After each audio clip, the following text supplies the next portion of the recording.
খবরটুকু পৌঁছে দেবেন। এই যে ঘর পোড়ার মধ্যে যারা আলু পোড়া খেতে চায় এদের ভিডিও রাখুন। ইন্টারিম গভর্নমেন্ট হইলে বিচারের মুখোমুখি তাদের হতে হবে। ভাবছে যে কি সরকার এরা গঠন করে বলাইছে যারা লুটপাট করছে, এমপি হয়ে গেছে, মাস্তান হয়ে গেছে, গুন্ডা হয়ে গেছে, এখনই মার্কেট দখল, আরেকজনের ফ্ল্যাট দখল, আরেকজনের টেলিভিশন চ্যানেল দখল, আরেক সাংবাদিককে মাইরা হাউস থেকে বের করে দেওয়া, এই নৈরাজ্য আমরা চাই না। আমরা একটা শান্তি সম্প্রীতির বাংলাদেশ চাই, একটা সহনশীল সমাজ চাই, একটা গণতান্ত্রিক মূল্যবোধের সমাজ চাই। মারামারি, হানাহানি, প্রতিশোধ, প্রতিহিংসা এই দেশে গত 53 বছরে চলেছে। এই অ্যানালগ রাজনীতি, old generation corrupted politics, dirty পলিটিক্সকে তরুণ সমাজ ধুয়ে মুছে তারা পরিষ্কার করে নতুন রাজনীতি, নতুন বাংলাদেশ বিনির্মাণ করবে। যেই কারণেই তরুণরা আজকে এই শিক্ষা প্রতিষ্ঠান থেকে রাজপথে, কোটা সংস্কার থেকে রাষ্ট্র সংস্কারের দাবি তুলেছে। রাষ্ট্র সংস্কার করেই তরুণরা, যারা শিক্ষার্থী তারা শিক্ষা প্রতিষ্ঠানে ফিরবে, যারা রাজনীতি করছে তারা আগামীর বাংলাদেশের নেতৃত্ব দেবে। এই দেশে সাগর রুনি সহ যেই সাংবাদিকদের হত্যাকাণ্ডের শিকার হয়েছে তাদের বিচারও আমরা দাবি জানাই এবং আমরা তার জন্য সোচ্চার থাকব।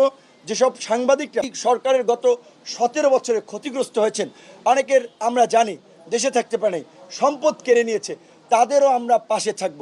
এবং আপনাদের প্রতি একটা অনুরোধ থাকবে, এই ফ্রিডমের জন্য, আপনাদের পেশার জন্য আপনাদেরকে লড়াই করতে হবে, আমরা পাশে থাকব।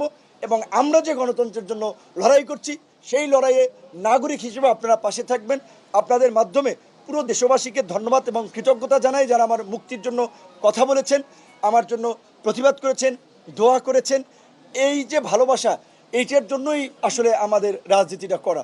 সো এই ভালোবাসাই আমরা মানুষের কাছে চাই এবং আমরা এই সম্প্রীতি, আগামী শুক্রবার এই সম্প্রীতি সমাবেশ করার মধ্যে দিয়ে আমরা জেলায় জেলায়ও জাতীয় ঐক্য এবং সম্প্রীতি প্রতিষ্ঠার জন্য জেলায় জেলায় আমরা সফর করব। আমরা আমাদের নেতাকর্মী সহ সব দলের নেতাকর্মীদেরকে আবারও শান্ত থাকার অনুরোধ জানাই। বিশেষ করে একটা কথা বিশেষভাবে উল্লেখ করা দরকার, হামলা হয়েছে মাশরাফির বাড়িতে, সেটা অনাকাঙ্ক্ষিত, আমরা নিন্দা জানাই। কিন্তু প্রচার করা হচ্ছে যে সংখ্যালঘু লিটন দাস। তাহলে এই যে ভারতীয় গণমাধ্যম যে বাংলাদেশ বিষয়ে যে নেগেটিভ প্রোপাগান্ডা ছড়াচ্ছে, বিভ্রান্তি ছড়াচ্ছে, শুভেন্দু অধিকারী যে পশ্চিমবঙ্গের যে বিজেপির যে সভাপতি, তিনি বলেছিলেন যে 1 কোটি হিন্দু শরণার্থীকে নাকি বাংলাদেশ থেকে ভারতে পাঠিয়ে দেবে। কোন কুলাঙ্গার এই দেশের একজন সংখ্যালঘুকে ভারতে পাঠাবে? কে তাদের উপরে হামলা করবে সেটা আমরা দেখবো। তা আমার দেশের ভাই, আমাদের বন্ধু, আমাদের স্বজন।